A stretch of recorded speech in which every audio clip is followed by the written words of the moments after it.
Anda tahu, ada lebih dari 2.000 triliun rupiah uang orang kaya Indonesia yang parkir nyaman di Singapura. Uang sebanyak itu bukan sekadar angka, itu adalah kekuatan. Tapi yang aneh, kenapa mereka memilih menyimpan harta di negeri seberang dan bukan di Indonesia? Apakah ada sesuatu yang mereka takutkan di sini? Siapa sebenarnya yang bermain di balik transfer dana besar-besaran ini? Dan dari mana semua uang itu berasal? Anda akan terkejut dengan fakta-fakta yang tersembunyi di balik semua ini. Assalamualaikum warahmatullahi wabarakatuh. Sobat channel Kabar Langit, sebanyak 2.156 triliun rupiah dana orang kaya Indonesia dilaporkan tersimpan di Singapura, menurut laporan dari McKinsey Global yang berkantor di New York. Angka ini tidak hanya mencengangkan dari segi nominal, tetapi juga menyiratkan sejumlah persoalan fundamental yang patut dipertanyakan. Uang sebesar itu yang diparkir di negeri seberang jelas tidak bisa dianggap sebagai fenomena biasa. Dalam konteks ini, Singapura tampak menjadi magnet bagi para konglomerat Indonesia yang merasa lebih nyaman menyimpan hartanya di luar negeri daripada di negara sendiri. Tapi mengapa Singapura dan mengapa jumlahnya begitu besar? Banyak pengamat menyoroti Singapura sebagai pusat keuangan yang menawarkan berbagai keuntungan bagi orang-orang super kaya. Dengan aturan yang sangat ramah terhadap investor, negara kota ini menjadi surga bagi mereka yang ingin memarkir uangnya tanpa harus menghadapi beban pajak yang terlalu tinggi. Tidak heran jika para taipan Indonesia ikut mengambil manfaat dari kondisi ini. Mereka memanfaatkan berbagai fasilitas yang ditawarkan oleh Family Office di Singapura, sebuah layanan manajemen kekayaan yang membantu mengelola dan menginvestasikan harta mereka di berbagai sektor bisnis. Layanan ini juga terkenal karena tidak membebani pajak bagi para kliennya, sebuah insentif besar yang tidak bisa ditemukan di banyak negara lain. Namun, pertanyaan yang muncul adalah, mengapa uang sebanyak itu harus disimpan di luar negeri? Apakah ini berarti ada masalah mendasar dalam perekonomian Indonesia yang membuat mereka merasa perlu melindungi kekayaannya di luar negeri? Ataukah ini sekadar cara untuk menghindari regulasi ketat di dalam negeri? Fenomena ini membawa kita pada satu kesimpulan, ada ketidakpercayaan yang tinggi di antara kalangan orang kaya terhadap stabilitas ekonomi, politik, dan hukum di Indonesia.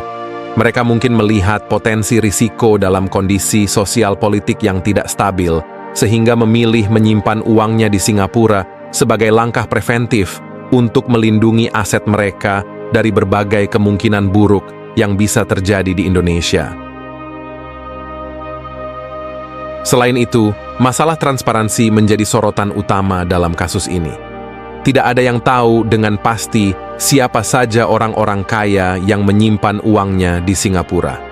Meskipun Pusat Pelaporan dan Analisis Transaksi Keuangan (PPATK) memiliki kemampuan untuk melacak aliran uang dari dan ke luar negeri, banyak dari transaksi ini tetap tersembunyi dari pandangan publik. Salah satu metode yang paling sering digunakan oleh para konglomerat untuk menghindari pantauan adalah dengan memanfaatkan berbagai jalur ilegal atau celah hukum yang ada. Penggunaan koper atau karung untuk mengangkut uang tunai, misalnya, masih menjadi cara yang cukup efektif untuk menghindari deteksi. Namun, jika mereka menggunakan jalur perbankan yang sah, sudah pasti setiap transfer tercatat dan bisa dilacak oleh PPATK.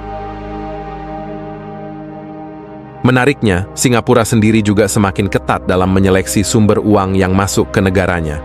Negara kota ini tercoreng citranya pada tahun 2023 ketika terungkap skandal besar yang melibatkan sindikat geng Fujian dari Cina yang mencoba menyelundupkan uang kotor dalam jumlah besar.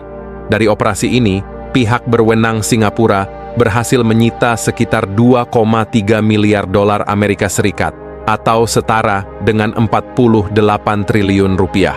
Skandal ini memaksa Singapura untuk memperketat regulasi keuangannya, terutama dalam hal pencucian uang. Tetapi apakah ini cukup untuk menjamin bahwa uang yang diparkir oleh orang kaya Indonesia di Singapura benar-benar bersih? banyak pihak meragukan hal tersebut.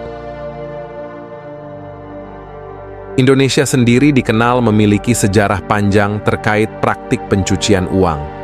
Ada banyak contoh kasus di mana individu-individu kaya memiliki puluhan bahkan ratusan rekening bank yang digunakan untuk menyamarkan sumber dana mereka. Salah satu kasus yang sempat mencuat adalah milik seorang artis Jakarta yang memiliki ratusan rekening bank, sebuah situasi yang jelas-jelas mencurigakan. Banyak yang menduga bahwa artis ini tidak hanya menyimpan uang pribadinya, tetapi juga menjadi penampung dana dari pejabat atau orang-orang kaya lainnya yang ingin mencuci uang mereka melalui berbagai saluran. Ini hanyalah salah satu dari sekian banyak contoh bagaimana uang haram bisa dicuci di Indonesia sebelum akhirnya dikirim ke luar negeri. Contoh lainnya adalah kasus Panji Gumilang, seorang pengasuh pondok pesantren yang sempat menggemparkan Indonesia pada tahun 2023 karena diduga menyimpan ratusan rekening bank. PPATK akhirnya membekukan 256 rekening miliknya, yang menunjukkan adanya dugaan kuat bahwa rekening-rekening tersebut digunakan untuk transaksi keuangan yang mencurigakan. Pertanyaannya, jika kasus seperti ini bisa terjadi di dalam negeri, apakah tidak mungkin uang yang diparkir di Singapura juga hasil dari proses serupa? Dalam konteks global, Singapura bukan satu-satunya negara yang menjadi pilihan para konglomerat untuk menyimpan hartanya. Namun, yang membuat Singapura unik adalah posisinya sebagai hub keuangan Asia, yang menawarkan akses mudah ke berbagai pasar global, serta perlindungan yang lebih baik dibandingkan negara-negara lain di kawasan. Selain itu, status Singapura sebagai negara dengan infrastruktur keuangan yang sangat maju juga membuatnya semakin menarik bagi para pengusaha yang ingin berinvestasi tanpa harus terlalu khawatir tentang masalah perpajakan atau regulasi yang menghambat. Fakta bahwa Singapura menjadi tempat parkir uang bagi banyak orang kaya dari Cina, India, dan negara-negara Asia lainnya juga menunjukkan bahwa fenomena ini bukan hanya masalah Indonesia saja. Negara-negara tersebut, termasuk Indonesia, memiliki kemiripan dalam hal ketidakstabilan politik, birokrasi yang rumit, serta regulasi yang dianggap memberatkan. Orang-orang kaya dari negara-negara ini merasa lebih nyaman menyimpan uang mereka di luar negeri, jauh dari ketidakpastian yang mereka hadapi di negara asal mereka. Lalu, mengapa Indonesia tidak bisa menahan aliran uang orang kaya ke luar negeri? Salah satu alasan utamanya adalah regulasi yang masih longgar dan penegakan hukum yang lemah. Meski Indonesia telah memiliki berbagai instrumen untuk melacak dan mencegah pengaliran dana ke luar negeri secara ilegal, penerapannya masih kurang optimal. Sebagai contoh, banyak pejabat atau pengusaha yang mampu memanfaatkan celah-celah hukum untuk mengirimkan uang mereka ke luar negeri, tanpa harus khawatir dengan tindakan hukum yang mungkin dikenakan. Ini juga yang menjelaskan mengapa banyak uang orang kaya Indonesia berakhir di Singapura, alih-alih diinvestasikan di dalam negeri. Pada akhirnya, fenomena ini mencerminkan lebih dari sekadar ketidakpercayaan para konglomerat terhadap sistem di dalam negeri. Ini adalah cerminan dari masalah struktural yang lebih dalam perekonomian Indonesia. Ketika para orang kaya lebih memilih memarkir uangnya di luar negeri, itu menandakan bahwa ada sesuatu yang salah dengan kondisi dalam negeri. Ketidakstabilan politik, ketidakpastian hukum, serta regulasi yang memberatkan menjadi faktor-faktor utama yang mendorong mereka untuk mencari tempat yang lebih aman dan lebih menguntungkan untuk menyimpan hartanya. Singapura, dengan segala kemudahannya, menjadi pilihan yang logis bagi mereka. Sobat channel Kabar Langit, hari ini kita telah membahas fenomena di balik 2.156 triliun rupiah uang orang kaya Indonesia yang disimpan di Singapura. Menurut Anda, apakah alasan utama mereka memilih menyimpan kekayaan di luar negeri karena ketidakpercayaan pada sistem ekonomi kita, Atau ada faktor lain yang lebih mendalam? Berikan pendapat Anda di kolom komentar dan mari kita berdiskusi lebih lanjut.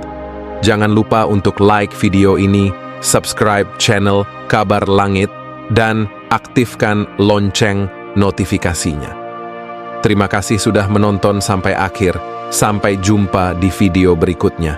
Wassalamualaikum warahmatullahi wabarakatuh.